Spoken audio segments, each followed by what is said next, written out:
I had very high expectations, and I did not want to make a product, again, that represented a compromise. And so there were some tough moments in the beginning, and we postponed it, and I think in hindsight, we're for sure glad we did. A big element of how we work is, hey, what if? It's the power of exploring, and one idea leads to the next idea. I mean, we used to make step-in bindings here, but we haven't sold them in a decade. It was never something that really stuck. There were a lot of flaws, a lot of things that people didn't like. We always had conversations and just say, man, if we did it over, it'd be done so different.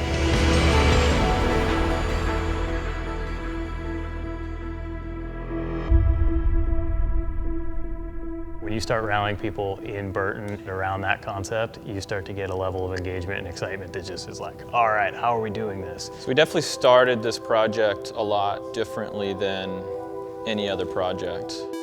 Everything else was taken away from us, and we were allowed the ability to really focus on this one very difficult study project. This isn't the first attempt at a mechanical strapless interface. And the bigness of the past with the industry and everybody that has done a version of this is they really didn't give performance enough attention. We really challenged them to look at it not from, okay, what should the product look like, but what is the need that we're addressing? We need comfort, we need convenience, and we need performance. I made a little halo out of just scrap aluminum pieces I had around my shop, where we were able to mount 3 or 4 GoPros at a time right onto the board screwed into the channel. We watched how the foot rolls in a step-in binding, in a strap binding. Trying to be proactive with the research and the understanding and the empathy of how does a snowboarder use a binding. I mean, it was pretty clear. You could see an old system on camera, you see the guy take a turn and nothing happens. And then you see our traditional strap binding and he takes a turn and it totally moves and responds with him. So that was a big catalyst for setting up like the critical requirements for an engineering standpoint. At one point, we even tried screwing a boot down into a snowboard, like no binding whatsoever. It was physically bolted on there. And Chris Cunningham went and wrote it. Kind of had to have a talk with a couple of people to be like, hey, if you see us doing something that's really weird, just don't look. We could not have done this project without rapid prototyping, and specifically without our selective laser sintering capabilities. Being able to have an idea, put it together in CAD, grow it, play with it the next day, maybe put it on snow, maybe not, and do that over and over and over again allows us to try so many different things and learn so much that we really couldn't do 10, 15 years ago. We changed mechanical elements in this binding several times through the whole process. We had a 4-point connection, we had a 3-point connection, we had toe connections, we had ankle connections, we had heel connections. The 2 systems that sort of bubbled to the top were the 4 points of contact and then the 3-point system. Those 2 systems were being developed in parallel. The first 3-point system we had on snow was ridden out at Mount Hood, and they came back from that trip and they were like, you guys, you know what, this rode really great. Taking a cut-off part of an ankle strap ratchet tongue and bolting it to the back of a boot, and then trying to put the whole mechanism from a buckle into a high back was a really brilliant part of the process. That trip was definitely a turning point that we kind of shifted our focus to that at that time. So this prototype right here is completely, with the exception of the foam, out of the laser sintering machine here that I hand painted. And we assembled the whole thing. It's fully functional, ridden on snow. It allowed people for the first time in marketing and sales and other parts of the company to see what the final system was going to look like. We always do a ton of testing, but this was like so far above and beyond anything else we've ever done. An issue will come up on snow that we've never seen before because this is a new product. And so we'll have to go back and be like, okay, well, how can we replicate that indoors? We were having issues with snowpack getting into the system, and we were in a meeting saying, okay, well, how are we going to solve this? And someone said, well, we could build a snow gun and see how much snow we can shoot at it and have it still work. And it was like, that's a crazy idea, but then we kind of figured out how to do it. I realized that we needed a test where we could cycle the binding in and out, over and over and over again. That allowed us to really see where things were wearing.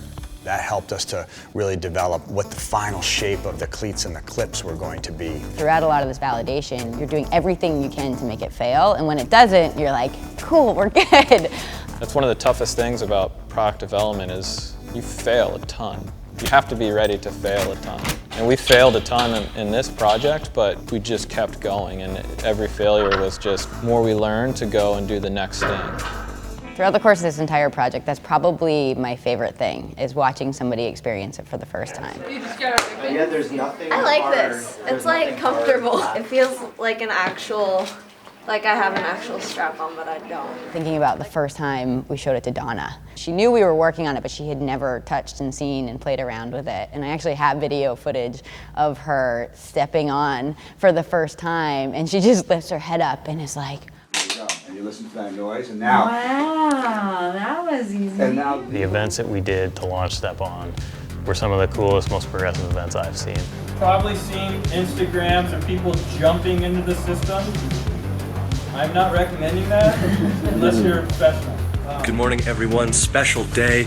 Burton has been working on new technology for years. It's an exclusive event right now. We're going in to learn more about Step On. We had one retail account come in like 3 separate times. One of the guys was like, well, and then, and if, you guys nailed it, man. This is pretty good. What are you thinking so far? It works. I don't think about it at all. I just ride. There it is. After lunch now, one person was like, hey, I need to get back on my regular bindings. Thanks so much, but I need to go back. Everybody just couldn't wait to get out and go ride these things some more.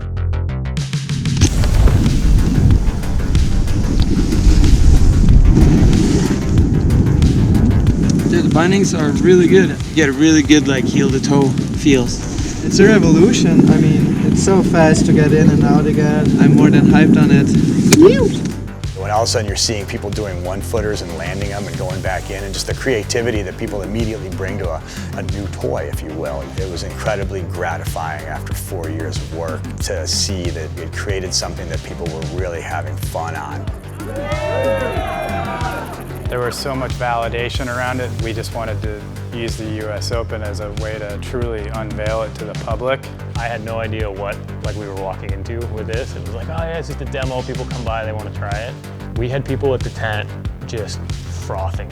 We had a family from the Midwest. We had 3 generations, like grandma, mom, and daughter, all showed up with like, I went to my local shop, I heard about Step On, they told me I have to demo it here. Like, you got to get me on this. I was like, really?